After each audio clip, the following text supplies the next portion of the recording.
Ladies and gentlemen, welcome to The Scope. It's the only show that's part of this complete breakfast. I'm your announcer, Tony Partington. Coming up on this edition of The Scope... Hey folks! Back now with another Scope Instant Review. We're in the car just after seeing a film. That's the thing we do. Today I'm joined by Earl. Words are hard. He's sitting in for Shane, who couldn't make it. How you doing, Earl? I'm doing swell. How are you doing tonight? Doing great. Awesome. Got to change lanes here. Just bear with me here. We just got out of a sneak preview of a new film starring Hugh Jackman. It's called Prisoners. Don't forget Jake Gyllenhaal. I'll get to the rest of the cast Okay, here. I'm sorry. As you mentioned, Jake Gyllenhaal, whatever, he's in there. You've got Maria Bello. You've got Terrence Howard, Viola Davis, Melissa Leo, some right kids, and Paul Dano. So let's set the scene a little bit of what the film's about. You've got two families. You've got the Hugh Jackman family, which I can't remember their name. We'll just call them that. So you've got two families who kind of live down the street from each other, and they are having Thanksgiving together. You've got two sets of parents. You've got two teenage kids, one from each family, and then you've got two younger daughters, one from each family. So they're sitting around, they're having Thanksgiving, chit-chatting, whatever. Everything seems normal, but we've caught a glimpse early on in the film of a suspicious vehicle in the form of an RV. Dun, dun, dun. So at one point, the kids, You need me to work that point? No, I just need this guy to get out of the way. Will you make a decision, please? Thank you. Hey, they got a whiskey place. I don't know. So, He's handicapped. at one point, the kids are all up for a walk, and the younger kids decide they're going to crawl all over this RV for some reason, because kids are precocious, and that's what they do. They do, though. But the teenage kids are like, no, get away from there, you're dumb, whatever. So they end up getting back to the main house, but for whatever reason, one younger girl says, oh, I want to look for my whistle, and my friend here said I would help me. So in a feat of irresponsible parenting, they said, yeah, go ahead, just run back to the house unescorted and go find that whistle. They thought the teenage kid were going to get him. That's true. Okay, you're right. They were instructed to go grab the teenagers to escort them, right. but they didn't. They just ran off on their own, right. And they don't come back. Yeah, they're missing. So, dun dun dun, kids are missing. They could be prisoners. They could be prisoners. We're not sure. So the girls go missing, and now our tale is set in motion. Of course, the RV is an immediately suspect. It's found quickly thereafter, and we're introduced to our detective friend. I don't remember his name. Do you? Detective Loki. Right, Detective Loki, played by Jake Gyllenhaal, who's a very, very interesting person. Yes, he was. You don't really get his backstory, but he's got something. He's got something going. He's got like a facial twitch around the eyes, and he's got tattoos, and he's got a what's the Mason ring? Yeah, it's all interesting. And he's never lost a case. He's solved all of his cases. Indeed, it's all interesting. He's like a modern day Dirty Harry. It's a lot of detail that you don't get a backstory for, which is fine. It just kind of, I think you said it earlier. You just want to see a series of detective films with this guy. And I agree with you. I think, to me, he's the most interesting, compelling character in the film. I want to watch him solve every crime in that small town. He's sort of just like this calm demeanor, just very methodical, and I don't know. Yeah, this is all he does. He's compelling. No wife, girlfriend. He just drives around like solving crime. He doesn't change his shirt for like 4 days. It's very tense. He's so tense. It's very interesting. So anyway, yes. So he's trying to solve the case. Meanwhile, the two dads end up taking matters into their own hands. Mostly Hugh Jackman takes matters into his own hands. He's a carpenter. I'll leave it at that. And Terrence Howard goes along with the ride reluctantly.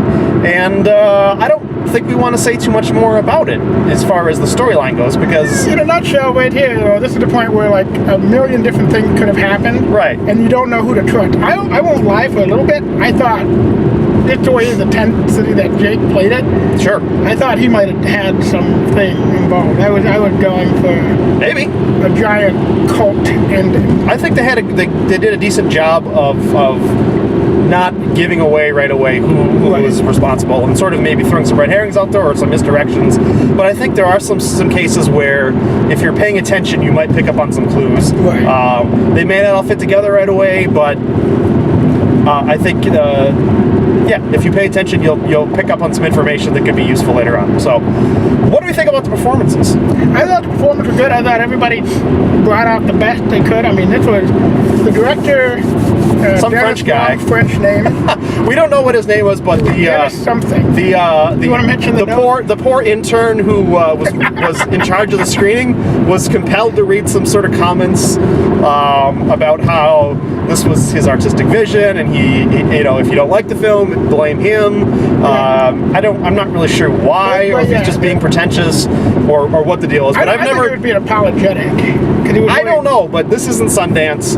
I don't know why you need to preface a screening several weeks before actually, it's only a few days, sorry. Does it open Friday? Yeah, it opens Friday the 20th, by the way. Friday the 20th. I don't know why you need to preface a Twin Cities local screener with words from the director. I think he started with, "I'm very sorry I couldn't be there with you today." Sure, you're going to make the flight out to St. Louis Park. Uh-huh. Stranger things happen. I know, but not anyway. It was weird. And at the same time, I didn't like all across the country, the same that it would be good. That's my feeling, exactly. Exactly right. So, performances. Jake Gyllenhaal. Dynamite. Sorry, I got to do it with this hand because you can't see it the other one. He did a great job. Here. Hugh Jackman was pretty good. I did not think of Wolverine once watching this film. That's true. Well, he's got very much a dad haircut. Yeah. He's a carpenter. He they pulled off the bundled him carpenter up so vibe you pretty couldn't well. see how massive he is in real life. Yeah. That's true. Even if he's not eating 14 chicken breasts a day to maintain his Wolverine weight, he's still pretty big. Now I got one thing that I would have liked to have learned more on the Terrence Howard family. Sure. They kind of just came in whenever the story needed a shift. Yeah, but you get little nods like he's Terrence Howard. He's doing what he was supposed to. He plays. He can play trumpet, which is it's just nice little character things. They're not necessarily important to the story, but just kind of fleshes them out. It fills out the exactly. Right, it fills out the characters. So. It doesn't feel forced. Right. I thought at the end he could blow the trumpet to sound the alarm to save the day. I gotta say, the CG aliens, top notch. No, what? This is the CG aliens. That threw me for a loop. What do we think of the story? I thought it was good. I hope I'm not giving anything away. The poetic part of the final scene. Yeah. I don't care. There were people in the audience who were audibly shocked by how the film ended. And I'm not going to give it away, but it ends in a way where you can pretty much use your imagination to figure out how things are going to resolve. So but I was kind of. So don't cry, babies. Use your brains. I was watching the. Well, that's funny. Oh, here's a fun thing. Yeah. We got age discriminated. We did. We got turned down hard. Interns writing notes down. I'm like, I go, Jared, we're gonna get questioned. What do we want to do? Because we're old school at this, so we know how to either get in or get out. Yeah. And they kind of looked away at us, and they're probably like, no. Avert eyes. We see gray hair. Do not talk to them. Right. So we're not marketing to them. I can expect a recut of this film, half the length, skateboards, dubstep. Is that what the kids call it? Sure. Dubstep. Dubstep. Sure. Dubstep. And that the son on the Jackman family should have been sprung into action and saved the day on a skateboard. He's probably a secret ninja or something. Yes. Right. That does bring me to an interesting. Well, being a vampire. You do bring up you talked about length, not necessarily in the way I was going to talk about it, but I think if I have a critique of the film that is a negative, I felt it was long. So we're looking at about 2.5 hours or so. Well, it is 2.5 hours, but it's not so much that it's long. It's just that it's so tense. They never give you breaks. It is just constant. It is tense. Where are these kids? It's a slow burn of tense. Oh, it is a slow burn, but I love slow burns. Yeah. So I don't know. Your mileage may vary as far as your tolerance for length of films. Just but it keeps moving. Buyer be aware. It's not like it necessarily drags. It doesn't drag. It keeps moving. It's just at some point you can't stay tense anymore. You can't go. It might have been the 24 ounces of cherry Coke I had to. I had to pee real bad. So. Oh, I feel like I've been punched in the bladder. So I think we've talked about as much as we can. Let's give this puppy a score. All right. The scope score is 3 1/4 stars. And there's your score, 3 1/4 stars. So the Scope Fall Film Flam is off to a blazing start, 3 1/4 stars. I think this review will be out before our Don John review because Don John doesn't come out until the following week. So we'll get that out to you. We've got Gravity coming up. We've got Captain Phillips coming up. The Fall Film Flam is in full effect. Earl, Holy smokes. Earl might be around for one or more of these. You never know. I hope so. But folks, stick around. And I'm at the Parkway showing classic films, which you should go show up and see. Hear that? Parkway Theater, Minneapolis. Check it out. 40 years in Chicago. Yeah, if you're listening to this, make sure you subscribe to the podcast. If you're on YouTube, give us a like or a favorite. Comment down below, and we will see you next time. Ladies and gentlemen, we find ourselves once again at the end. I hope you've enjoyed our time together. I know I have. Fear not, Scope faithful.